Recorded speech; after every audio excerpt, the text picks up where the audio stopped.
നമസ്കാരം, ഏവർക്കും ഗുരുമാർഗ പ്രണയതാരത്തിൻ്റെ പുതിയൊരു വീഡിയോയിലേക്ക് സ്വാഗതം. ഭഗവാൻ ശ്രീനാരായണ ഗുരുദേവ തൃപാദങ്ങൾ പ്രതിഷ്ഠ നടത്തിയ തലശ്ശേരി ജഗന്നാഥ ക്ഷേത്രവുമായി ബന്ധപ്പെട്ട് കിടക്കുന്ന കുറേയേറെ മഠങ്ങളുണ്ട്. ഇന്ന് ആ മഠങ്ങളെ പറ്റിയാണ് നമ്മളുടെ വീഡിയോ. ഭഗവാൻ ശ്രീനാരായണ ഗുരുദേവൻ സന്ദർശിച്ചതും അല്ലാത്തതുമായ 200-ലധികം മഠങ്ങൾ തലശ്ശേരിയുടെ ഭ്രാന്ത പ്രദേശങ്ങളിലായി ഉണ്ട്. ഇന്ന് നമ്മൾക്ക് അതിൻ്റെ ചരിത്രവും ഇന്നത്തെ അതിൻ്റെ പ്രവർത്തനത്തെ പറ്റിയും ഒക്കെ ഈ വീഡിയോയിലൂടെ മനസ്സിലാക്കാം. ഈ വീഡിയോ കാണുന്ന എല്ലാവരും ഈ വീഡിയോ മറ്റുള്ളവരിലേക്ക് ഷെയർ ചെയ്യുവാനും കൂടി ശ്രമിക്കുക. അങ്ങനെ ഗുരുധർമ്മ പ്രചരണത്തിൽ പങ്കാളികളാവുക. ദൈവമേ കാത്തുകൊള്ളങ്ങ് കൈവിടാതിരുന്നു ഞങ്ങളെ.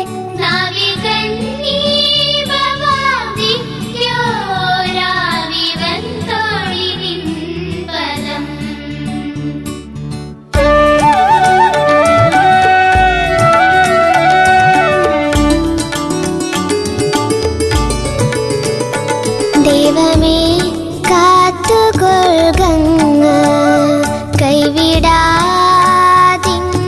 ഞങ്ങളെ. നാവികൻ നീ ഭവാദിക്യോരാവിവൻ തോണി നിൻ പദം. ദൈവമേ കാത്തുകൊള്ളങ്ങ് കൈവിടാതിരുന്നു ഞങ്ങളെ. നാവികൻ നീ ഭവാദിക്യോരാവിവൻ തോണി നിൻ പദം.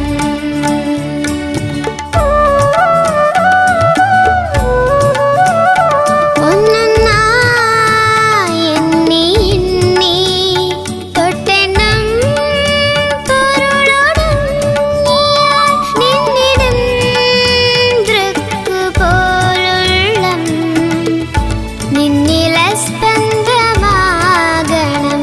ഒന്നൊന്നായി എണ്ണി എണ്ണി തൊട്ടെണ്ണം പൊരുളൊടുങ്ങിയാൽ നിന്നിടും ദൃക്കുപോലുള്ളം നിന്നിലെ സ്പന്ദമാകണം.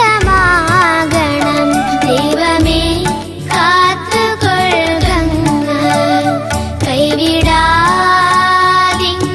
ഞങ്ങളെ. നാവികൻ നീ ഭവാദിക്യോരാവിവൻ തോണി നിൻ പദം.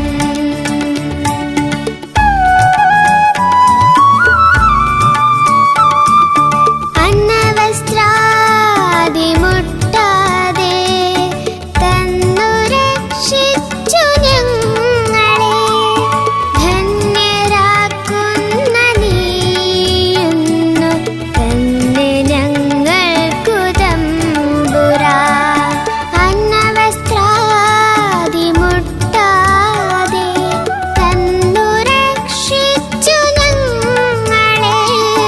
ധന്യരാക്കുന്ന നീയുന്നു തന്നെ ഞങ്ങൾക്കു തമ്പുരാൻ. ദൈവമേ കാത്തുകൊള്ളങ്ങ് കൈവിടാതിരുന്നു ഞങ്ങളെ. നാവികൻ നീ ഭവാദിക്യോരാവിവൻ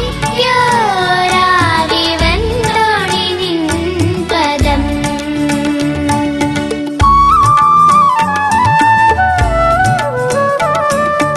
ആഴിയും തിരയും കാറ്റും ആഴവും പോലെ ഞങ്ങളും മായയും നിൻ മഹിമയും നീയുമെന്നുള്ളിലാകണം.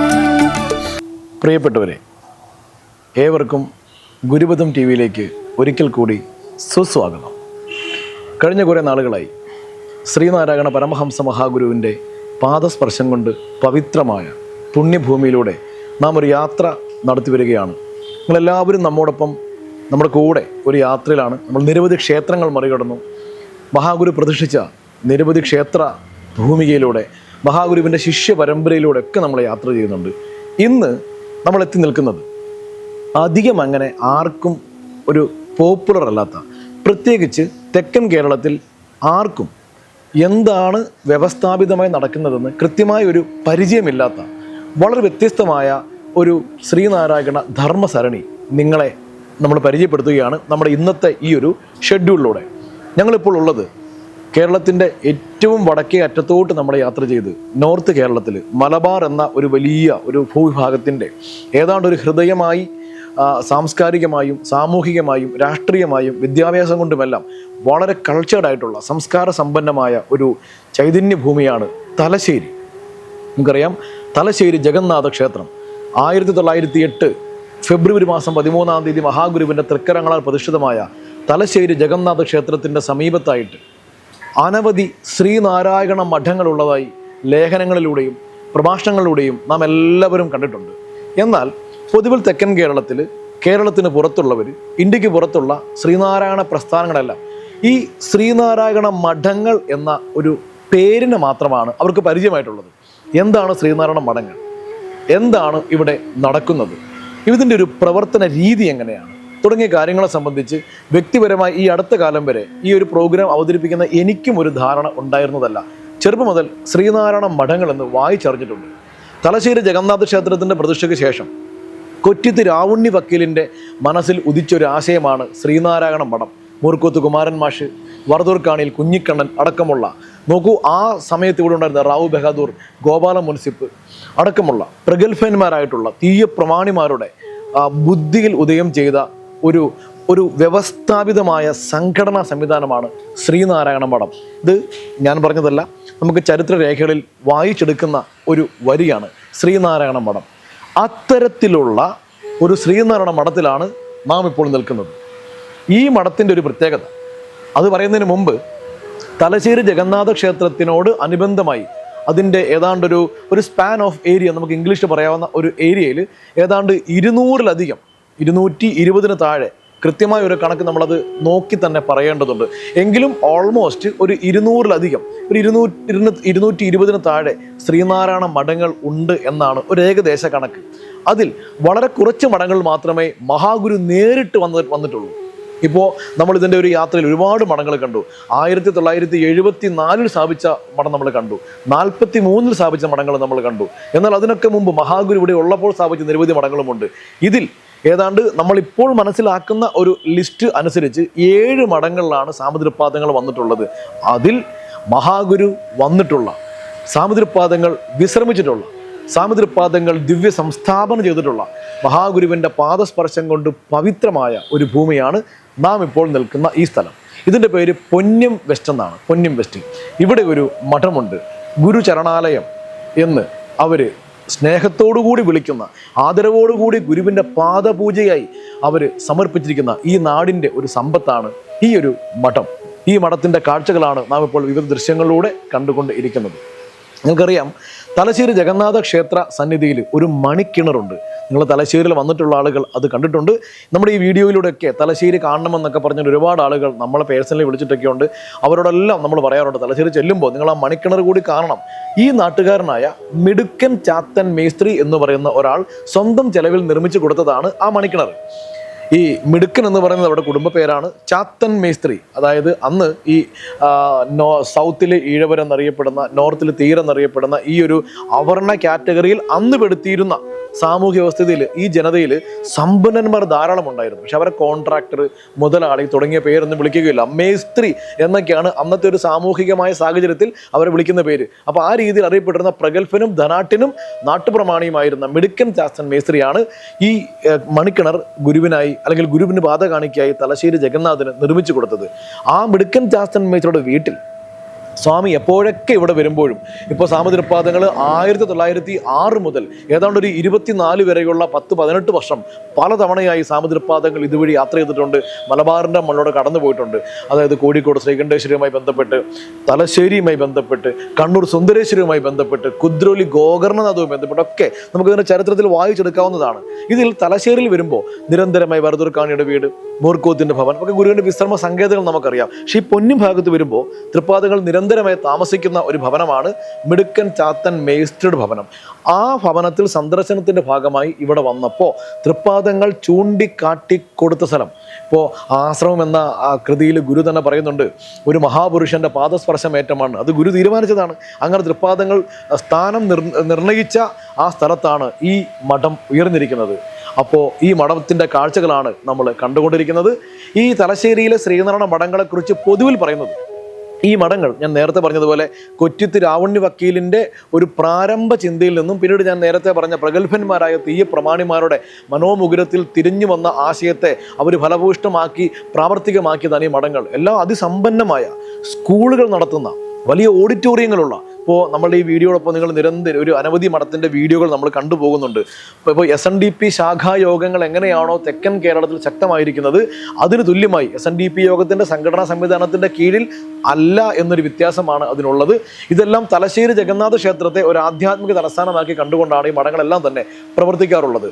ഇതിൽ ചില മഠങ്ങളുടെ ബൈലോയിൽ, ഭരണഘടനയിൽ എന്നെങ്കിലും ഈ പ്രസ്ഥാനം ഇല്ലാതെ പോയാൽ, ഇതിൽ ചിലതെന്ന് പറഞ്ഞാൽ പലതിൻ്റെയും നമുക്ക് അങ്ങനെ പറയാൻ പറ്റും, എന്നെങ്കിലും ഈ പ്രസ്ഥാനം ഇല്ലാതെ പോയാൽ അതിൽ ചിലത് ശിവഗിരി മഠത്തിലേക്കും മറ്റു ചിലത് തലശ്ശേരി ജഗന്നാഥ ക്ഷേത്രത്തിലേക്കും ഇനി ചിലതിൻ്റെത് ശിവഗിരി മഠത്തിലോ തലശ്ശേരി ജഗന്നാഥ ക്ഷേത്രത്തിലോ ലയിക്കണം. അപ്പം നിങ്ങൾ ആ പൂർവികരുടെ ആ ഒരു മുൻകൂട്ടിയുള്ള ദീർഘവീക്ഷണവും ഈ സ്വത്തുക്കൾ അന്യാധീനപ്പെട്ടു പോകാതെ മഹാഗുരുവിന് പാത കാണിക്കുക എത്തണമെന്നുള്ള അവരുടെ ആ ഒരു ദീർഘദർശിത്വത്തിൻ്റെ ഒരു ഭാവന കൂടി നമുക്ക് ഇതിൻ്റെയൊക്കെ ഭരണഘടനയിൽ വായിച്ചെടുക്കാൻ പറ്റും എന്ന് കൂടി ചിന്തിക്കേണ്ടതുണ്ട്. അപ്പോൾ അങ്ങനെ ഈ മഠങ്ങളെല്ലാം വളരെ സുസംഘടിതമാണ്.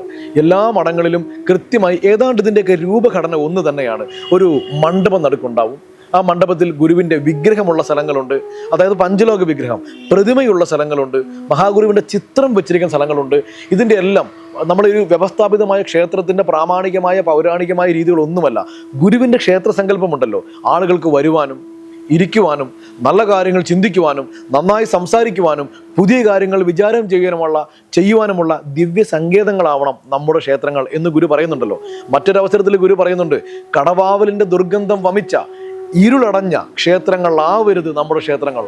വളരെ പോസിറ്റീവായ സയൻറ്റിഫിക്കായ ഗുരുവിൻ്റെ ആ ചിന്തയെ നമുക്ക് കൃത്യമായി നോക്കിക്കാണുവാൻ പറ്റും. ഈ മഠങ്ങളിലെല്ലാം വളരെ ഓപ്പൺ ആയിരിക്കും. എല്ലാത്തിനും ജനലുകളും വാതിലുകളും ഉണ്ട്. നല്ല മനോഹരമായ മരവാതിലുകളായിരിക്കും. അവിടേക്ക് നമ്മൾ കടന്നു വരുമ്പോൾ ഭഗവാന്റെ ചിത്രമുണ്ടാവും. അതിന് മുൻപിൽ നല്ല വൃത്തിയുള്ള ഒരു കരി പുരണ്ടതല്ലാത്ത വൃത്തിയുള്ള നിലവിളക്കുകളുണ്ടാവും. അവിടെ വലിയ പ്രസാദങ്ങളൊന്നുമില്ല, ഭസ്മമായിരിക്കും ഉണ്ടാവുക. നമുക്കത് തൊട്ട് വണങ്ങി ഭഗവാനെ നമസ്കരിച്ച് പോകാം. ഇതിൻ്റെ എല്ലാ സമീപത്തായി ഒരു ഗ്രന്ഥശാല ഉണ്ടായിരിക്കും. അത്യാവശ്യം മിക്കതിൻ്റെയും അത്യാവശ്യം പുസ്തകങ്ങൾ ഉണ്ടായിരിക്കും. നമുക്ക് ഗുരുവിൻ്റെ ക്ഷേത്ര സങ്കല്പം, ക്ഷേത്രത്തോടനുബന്ധിച്ച് ആളുകൾക്ക് വരുവാനും വായിക്കുവാനും ഗ്രന്ഥശാലകൾ ഉണ്ടാവണം. ഇതിൽ പലയിടത്തും ഞങ്ങൾ നേഴ്സറികൾ കണ്ടു, കുട്ടികൾക്കുള്ള കളിസ്ഥലങ്ങൾ കണ്ടു, അംഗൻവാടികൾ കണ്ടു, സ്കൂളുകൾ കണ്ടു, വിശാലമായ ഓഡിറ്റോറിയങ്ങൾ കണ്ടു, നവീന രീതിയിൽ നിർമ്മിച്ചിട്ടുള്ള വലിയ ഓപ്പൺ എയർ സ്റ്റേജുകൾ കണ്ടു. അപ്പോൾ തലശ്ശേരിയിലെ ശ്രീനാരായണ മഠങ്ങൾ ഒരു അത്ഭുതം തന്നെയാണ്. അതൊരു സംസ്കൃതി തന്നെയാണ്. ശ്രീനാരായണ മഠങ്ങൾ എന്നാണ് ഇതിൻ്റെ എല്ലാം പേര്. നോക്കൂ, അല്ലാതെ ഏതെങ്കിലും ഒരാളുടെ പേരിൽ ഒരു ഗംഗാധരൻ സ്മാരക മഠം അല്ലെങ്കിൽ അങ്ങനെ ഒന്നുമില്ല. എല്ലാ മഠത്തിൻ്റെയും പേര് ശ്രീനാരായണ മഠം എന്ന് തന്നെയാണ്. അപ്പോൾ തലശ്ശേരിയുമായി ബന്ധപ്പെട്ട മഹാഗുരുവിൻ്റെ സംസ്കൃതിയിൽ ശ്രീനാരായണ മഠങ്ങൾ എന്ന് പറയുന്ന ചരിത്രഭൂമിയിൽ നാം അറിയേണ്ട ഒരു വസ്തുതയാണ്. ഏതാണ്ട് ഒരു 25 വർഷമായി മഹാഗുരുവിനെ കുറിച്ച് പഠിക്കുകയും വായിക്കുകയും സംസാരിക്കുകയും ചെയ്യുന്ന ഒരാൾ എന്നതിൻ്റെ 25 വർഷത്തെ ഒരു ഓർമ്മയിൽ നിന്ന് പറയുകയാണ് തലശ്ശേരിയിലെ ശ്രീനാരായണ മഠങ്ങൾ എന്ന് പറഞ്ഞുകൊണ്ട് വ്യക്തമായൊരു പഠന ഗ്രന്ഥം നമ്മളങ്ങനെ കണ്ടിട്ടില്ല. ഓരോ മഠങ്ങൾ ഇറക്കിയിട്ടുള്ള അവരുടെ സ്മരണിക, ശതാബ്ദി സ്മരണിക, തലശ്ശേരിയിൽ തന്നെ എണ്ണം പറഞ്ഞ ശ്രീനാരായണ സാഹിത്യകാരനായ വസുമിത്രൻ എഞ്ചിനീയറുടെ ചില ലേഖനങ്ങൾ, ഇതൊക്കെ അല്ലാതെ ശ്രീനാരായണ മഠങ്ങളുടെ ഒരു പഠന സമാഹാരം നമ്മൾ കണ്ടിട്ടില്ല. ഉണ്ടായിരിക്കാം, നമ്മൾ കണ്ടിട്ടില്ല. നോക്കൂ, ഗുരുപദൻ TV-യിലൂടെ ഈ ഒരു ദൃശ്യ സമാഹാരം മഹാഗുരുവിൻ്റെ പാത കാണിക്കായി എത്രയോ നാളായി ആഗ്രഹമായിരുന്നു. തലശ്ശേരിയിലെ ശ്രീനാരായണ മഠങ്ങൾ ഒരുപാട് രീതിയിൽ ആളുകൾ ഈ മഠത്തിൽ എന്താണ് നടക്കുന്നത്, ഇവിടെ എന്താണ് സംഭവിക്കുന്നത്, ഇതിൻ്റെ ഭരണരീതി എങ്ങനെയാണ് എന്ന് നമ്മൾ മനസ്സിലാക്കിയിട്ടുള്ളത്. എല്ലാ മഠങ്ങൾക്കും നിത്യപൂജാ സംവിധാനങ്ങൾ കുറവാണ്. പക്ഷെ നിലവിളക്ക് കൊളുത്തുകയും ഭഗവാന്റെ മുൻപിൽ വിളക്ക് കൊളുത്തി ഒരു ആരാധന സംവിധാനം എല്ലാ മഠങ്ങൾക്കും ഉണ്ട്. ആ നാട്ടിലുള്ള ഒരു ഭക്തനോ ഭക്തിയോ ആയ അല്പം പ്രായമുള്ള ഒരു അമ്മയോ ഒരു അച്ഛനോ ആയിരിക്കും അവിടെ വിളക്ക് കൊളുത്താറുള്ളത്. മിക്ക മഠങ്ങളിലും, ചില മഠങ്ങളിൽ എല്ലാ ദിവസവും അതുണ്ട്, ചില മഠങ്ങളിൽ ശനിയാഴ്ച ദിവസങ്ങളിലാണ് നമ്മളത് കണ്ടുവന്നിട്ടുള്ളത്. മറ്റു ചില മഠങ്ങളിൽ ഞായറാഴ്ച ദിവസങ്ങൾ അവിടുത്തെ ഒരു പ്രാദേശികമായ സംവിധാനം അനുസരിച്ചിട്ടാവും അവരത് ക്രിയേറ്റ് ചെയ്യുക, അത് ക്രമീകരിക്കുക. അതിലുപരിയായി പല മഠങ്ങളിലും വളരെ സന്തോഷകരമായ ഒരു വസ്തുത, എല്ലാ മാസത്തെയും ചതയ ദിനത്തിന് മഹാഗുരുവിൻ്റെ ചതയ പൂജ ആഘോഷിക്കുന്നത് നമ്മൾ കാണുന്നു. പൊതുവായി എല്ലാ മഠങ്ങളും ചതയത്തിനും സമാധിക്കും വലിയ ആഘോഷമാണ്. ഞാൻ ഇതിലൊരു 10-20ഓളം മഠങ്ങൾ നമ്മളിപ്പോൾ കണ്ടു.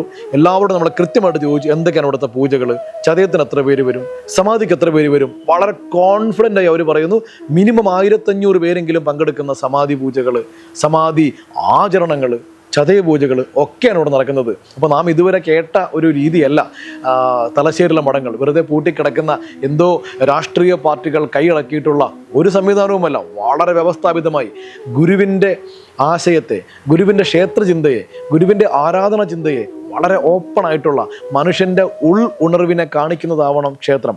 ഗുരു പറയുന്നുണ്ട്, ക്ഷേത്രം ഒരു ഭാഗത്ത് നിന്നുകൊള്ളട്ടെ, ആളുകൾ കുളിച്ച് വൃത്തിയുള്ള വസ്ത്രം ധരിച്ചു വരും, അവർക്ക് സച്ചിന്തയുണ്ടാവും എന്ന് പറയുന്ന മഹാഗുരുവിൻ്റെ നവീനമായ ക്ഷേത്രചിന്തയെ വളരെ പ്രാവർത്തികമായി സാധാരണക്കാരുടെ ഇടയിലേക്ക് പ്രചരിപ്പിക്കുന്ന ഒന്നാണ് ഈ ശ്രീനാരായണ മഠങ്ങളെന്ന് കണ്ട അനുഭവത്തെ വെച്ചുകൊണ്ട് നിങ്ങളുടെ മുൻപിൽ സാക്ഷ്യപ്പെടുത്തുകയാണ്. ആഴിയും തിരയും കാറ്റും ആഴവും പോലെ ഞങ്ങളും മായയും നിൻ മഹിമയും നീയുമെന്നുള്ളിലാകണം ദൈവമേ കാത്തുകൊള്ളുക കൈവിടാതിങ്ങു ഞങ്ങളെ നാവികൻ നീ ഭവാനിയോരാവിവൻ തോണി നിൻ പദം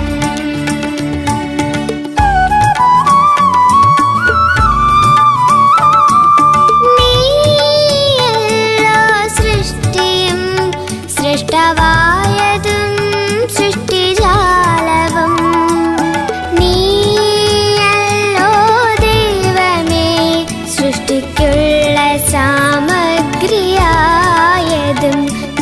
നീയല്ലോ സൃഷ്ടിയും സൃഷ്ടവായതും സൃഷ്ടിജാലവും നീയല്ലോ ദൈവമേ സൃഷ്ടിക്കുള്ള സാമഗ്രിയായതും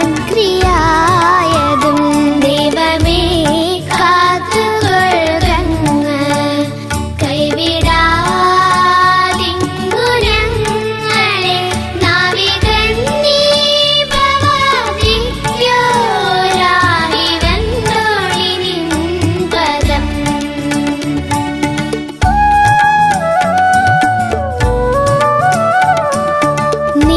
നീയല്ലോ മായയും മായാവിയും മായാവിനോദനും നീയല്ലോ മായേ നീക്കി സായുജ്യം നൽകുമാര്യനും നീയല്ലോ മായയും മായാവിയും മായാവിനോദനും നീയല്ലോ മായേ നീക്കി സായുജ്യം നൽകുമാര്യനും ദൈവമേ കാത്തുകൊള്ളുക കൈവിടാതിങ്ങു ഞങ്ങളെ നാവികൻ നീ ഭവാനിയോരാവിവൻ തോണി നിൻ പദം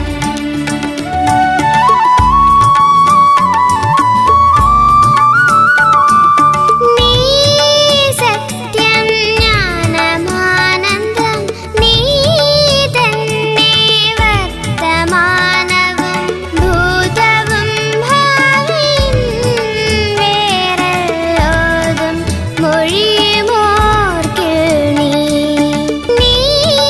സത്യം ജ്ഞാനമാനന്ദം നീ തന്നെ വർത്തമാനവും ഭൂതവും ഭാവിയും വേറെല്ലോതും മൊഴിയുമോർക്കിൽ ദൈവമേ കാത്തുകൊള്ളുക കൈവിടാതിങ്ങു ഞങ്ങളെ നാവികൻ നീ ഭവാനിയോരാവിവൻ തോണി നിൻ പദം പ്രിയമുള്ളവരെ, എല്ലാവർക്കും ഗുരുപദം ടി വിയിലേക്ക് സ്വാഗതം.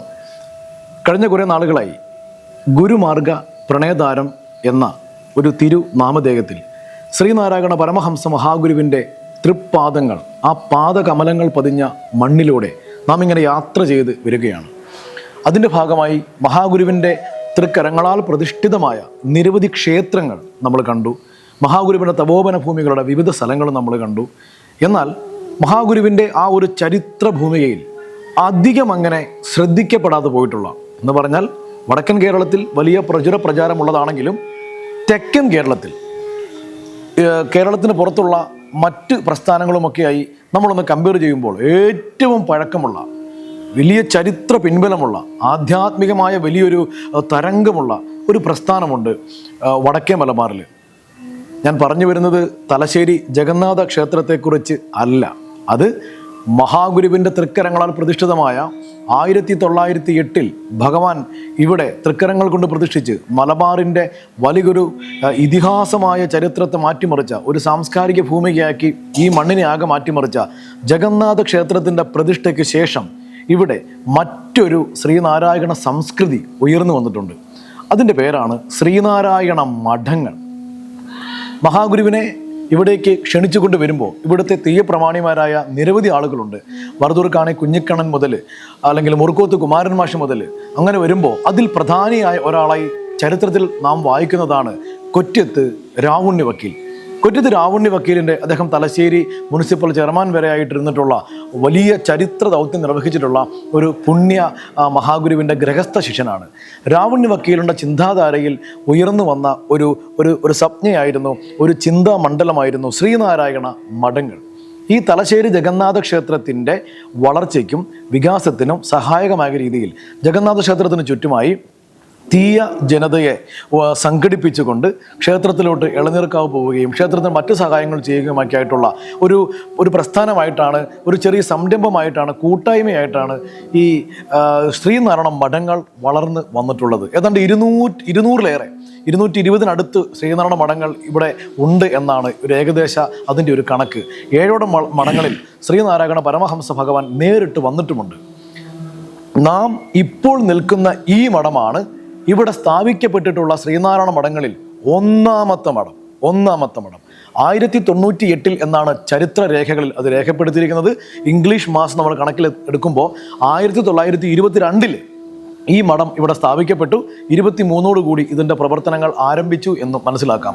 വലിയൊരു പുണ്യ തപോവന ഭൂമി കൂടിയാണ് ഇവിടം. അതിൻ്റെ വിശദാംശങ്ങളിലേക്ക് നമ്മൾ കടക്കുകയാണ്. മഹാസിദ്ധന്മാർ തപസ് ചെയ്ത ഒരു മണ്ണിലാണ് ഈ മഠം സ്ഥാപിക്കപ്പെട്ടിരിക്കുന്നത്.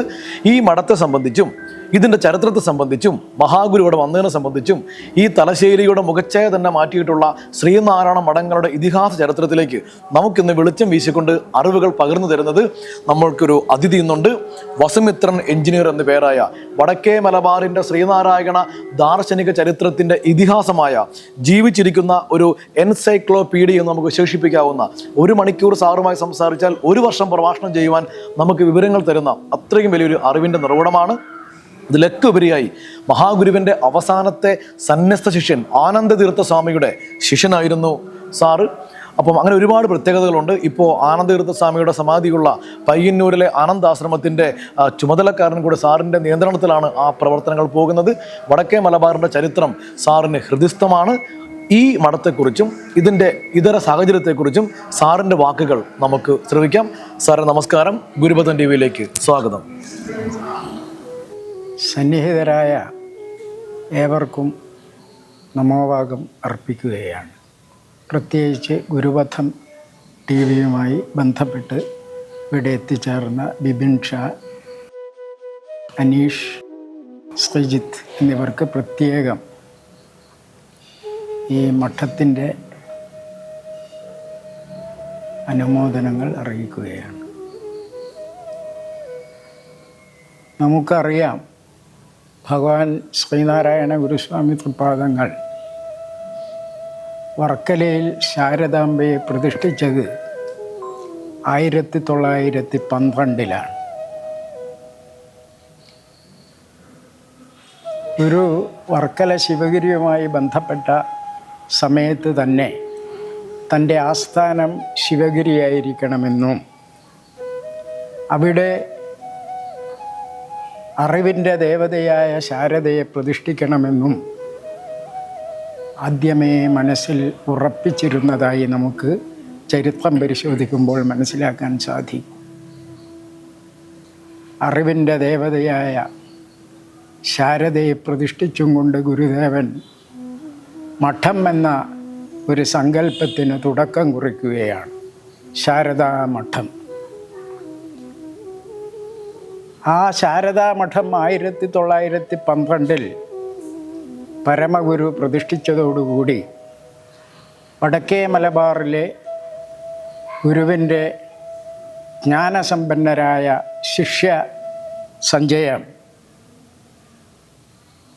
ജഗന്നാഥ ക്ഷേത്രത്തിൻ്റെ പരിസര പ്രദേശങ്ങളിൽ പ്രാദേശികമായി ഈശ്വരാരാധന വളർത്താനും നിത്യേന അധ്വാനിച്ചു ജീവിക്കുന്ന ജനങ്ങൾക്ക് രാത്രികാലങ്ങളിൽ വിദ്യാഭ്യാസം നൽകാനും കൃഷി, കൈത്തൊഴിൽ മുതലായ കാര്യങ്ങളുടെ പ്രാധാന്യം സാധാരണക്കാരുടെ ജനങ്ങളിൽ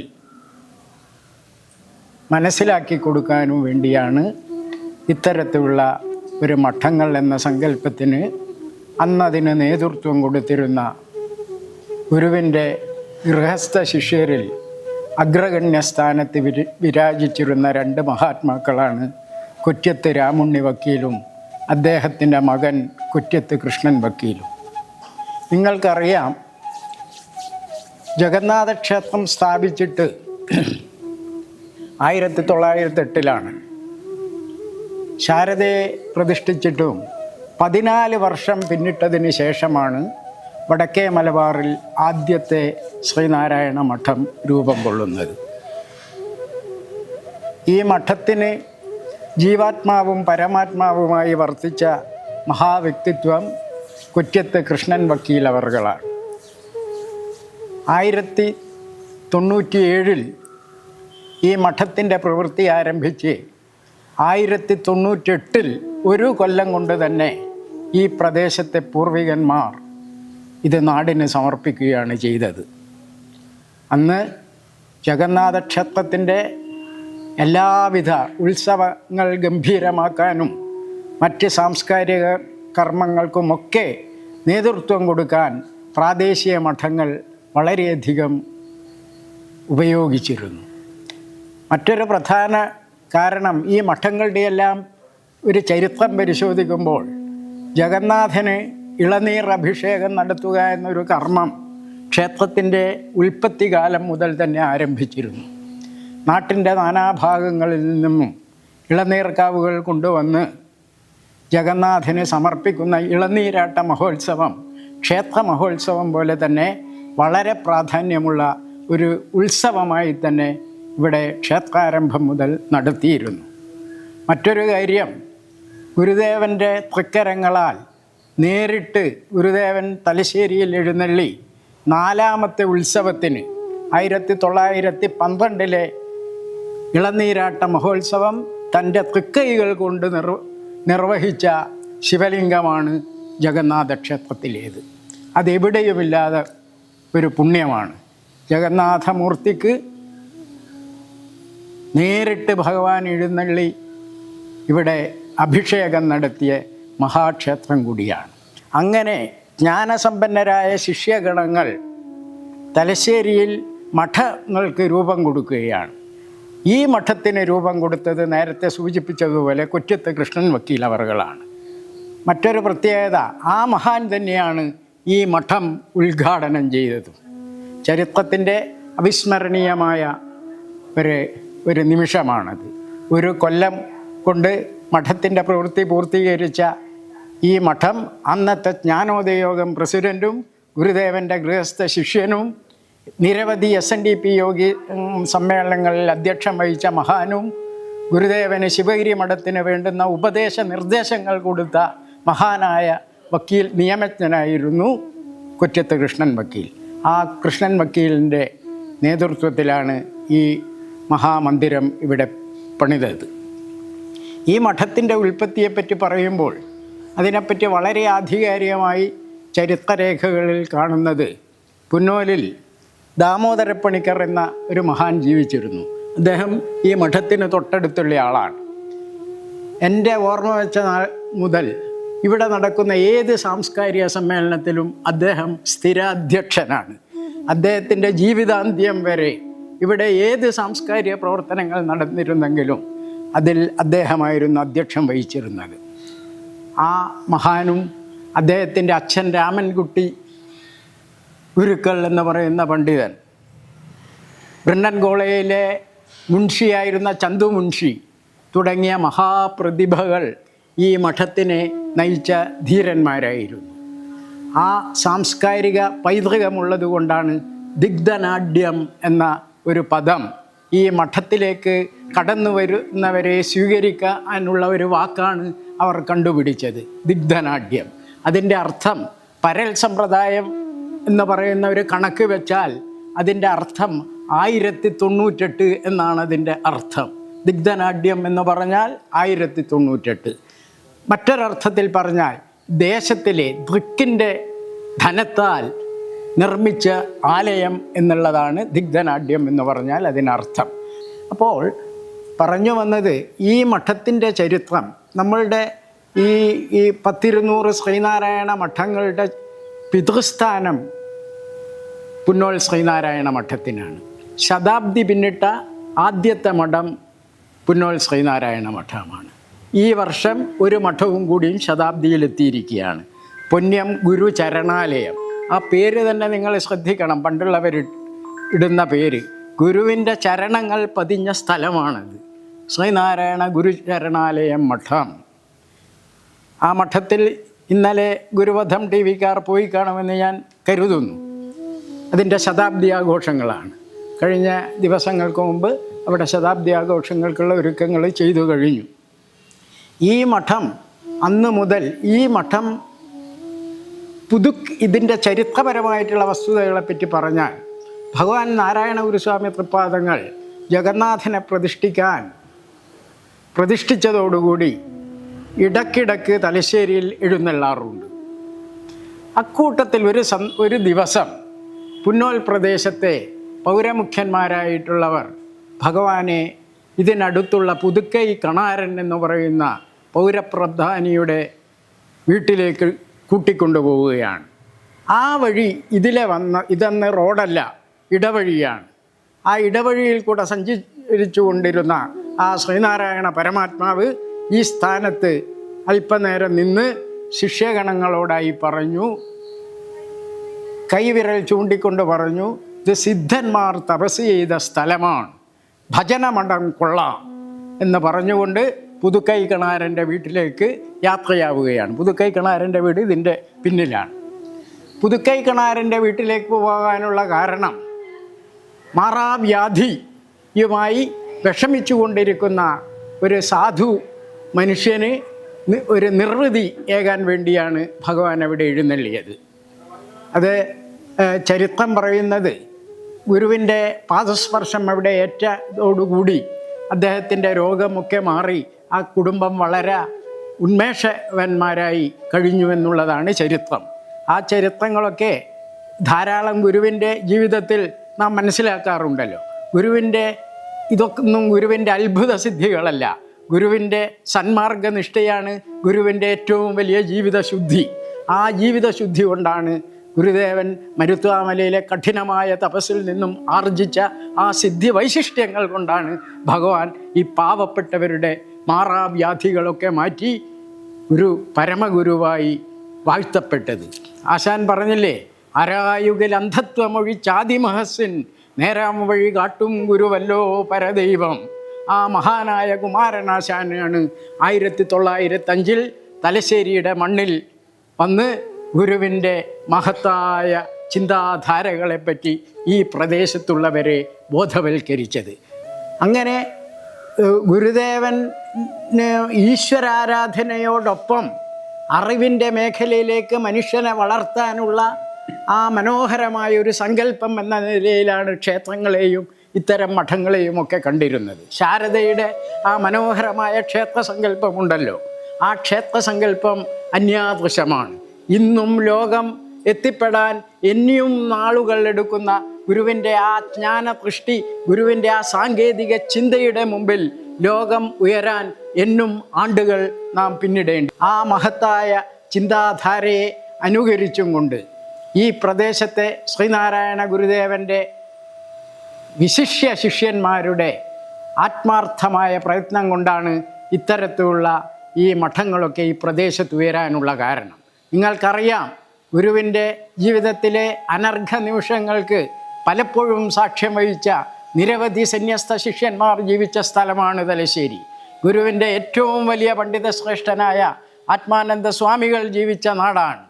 അതുപോലെ ഗുരു അവസാനം കാഷായം കൊടുത്ത് സമാധിയാവുന്നതിൻ്റെ 48 ദിവസങ്ങൾക്ക് മുമ്പ് കാഷായം കൊടുത്ത് അനുഗ്രഹിച്ച അനന്തശേണായിയെ ആനന്ദതീർത്ഥനാക്കിയ ആ മഹാപുരുഷൻ ജനിച്ച സ്ഥലമാണ്. ഗുരുദേവൻ്റെ മഹാപരിനിർവാണ സമയത്ത് ഗുരുദേവൻ്റെ അടുത്തു നിൽക്കാൻ ഭാഗ്യം കിട്ടിയ ഗുരുപ്രസാദ സ്വാമികളുടെ സ്ഥലമാണ്. കേരളത്തിൽ ആദ്യമായി ഗുരുദേവൻ്റെ കൃതികൾ ആദ്യമായി ക്രോഡീകരിച്ച് ശ്രീനാരായണ ഭക്തർക്ക് സമർപ്പിച്ച കുമാരസ്വാമി സന്യാസിയുടെ നാടാണിത്. ഇങ്ങനെ നിരവധി സാധു ശിവപ്രസാദിൻ്റെ നാടാണ്. ഇങ്ങനെ നിരവധി സന്യസ്ത ശിഷ്യരാലും മൂർക്കൊത്ത് കുമാരനും കൊറ്റത്ത് രാമുണിയും കൊറ്റത്ത് കൃഷ്ണനും റാവു ബഹദൂർ ഗോപാലം മുൻസിബും കോട്ടായി കുമാരനും വരുതൂർ കാണിയിൽ കുഞ്ഞിക്കണ്ണൻ തുടങ്ങി അക്കാളി സുകുമാര ഭക്തർ വരെയുള്ള ഗൃഹസ്ഥ ശിഷ്യന്മാരും ഒക്കെ തന്നെ ഗുരുവിന് അലങ്കാരമായി സഞ്ചരിച്ച ഒരു വ്യൂഹം തന്നെ തലശ്ശേരിക്കുണ്ടായിരുന്നു. ആ തലശ്ശേരിയുടെ പ്രൗഢമായ പാരമ്പര്യം സംരക്ഷിക്കാനുള്ള ബാധ്യത ഇന്നത്തെ തലമുറക്കാണ്. ഈ മഠത്തിൻ്റെ ആ ഉദ്ദേശ ലക്ഷ്യങ്ങളൊക്കെ വായിക്കുമ്പോൾ നാം അതിശയപ്പെട്ടു പോകും. നമ്മുടെ പൂർവികന്മാർ എത്രത്തോളം ഉയർന്നവരായിരുന്നു. ഈശ്വരാരാധനക്കുള്ള കേന്ദ്രമായിരിക്കണം. ഈശ്വരാരാധന എല്ലാ ഹൃദയങ്ങളിലും എത്തണമെന്ന ഗുരുവിൻ്റെ ആ ആത്യന്തികമായ ആ സന്ദേശമുണ്ടല്ലോ. ആ സന്ദേശത്തിൻ്റെ പ്രകട രൂപങ്ങളാണ് ഇത്തരത്തിലുള്ള മഠങ്ങളൊക്കെ തന്നെ. ആ മഠങ്ങളിൽ വെറും ഈശ്വരാരാധന മാത്രം പോരാ, ഇത്തരം വായനശാലകളും ഗ്രന്ഥശാലകളും വന്ന് അറിവിൻ്റെ മേഖലയിൽ സ്വച്ഛന്തം വിഹരിക്കുന്ന ഒരു സമൂഹത്തെ കെട്ടിപ്പടുത്തെങ്കിൽ മാത്രമേ ഈ രാജ്യത്തിനും ജനങ്ങൾക്കും ഗുണമുള്ളൂ എന്ന് തീരുമാനിച്ച ഒരു വലിയൊരു സമൂഹം ജീവിച്ച ഈ പ്രദേശത്ത് നിന്ന് ഭഗവാന്റെ പാതാരവിന്ദങ്ങളിൽ 1000 പ്രണാമങ്ങൾ അർപ്പിച്ചുകൊണ്ട് ഞാൻ എൻ്റെ വാക്കുകൾ ഇവിടെ ഉപസംഹരിക്കുകയാണ്. നിങ്ങൾക്കെല്ലാം നമസ്കാരം.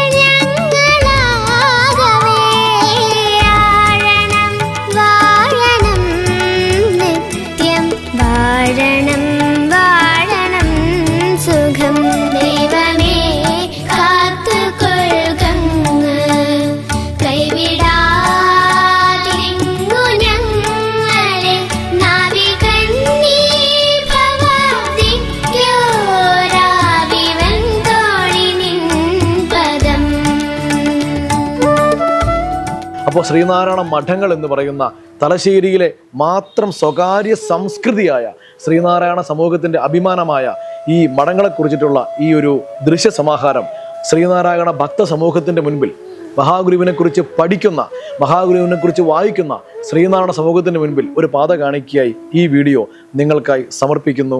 നന്ദി, നമസ്കാരം.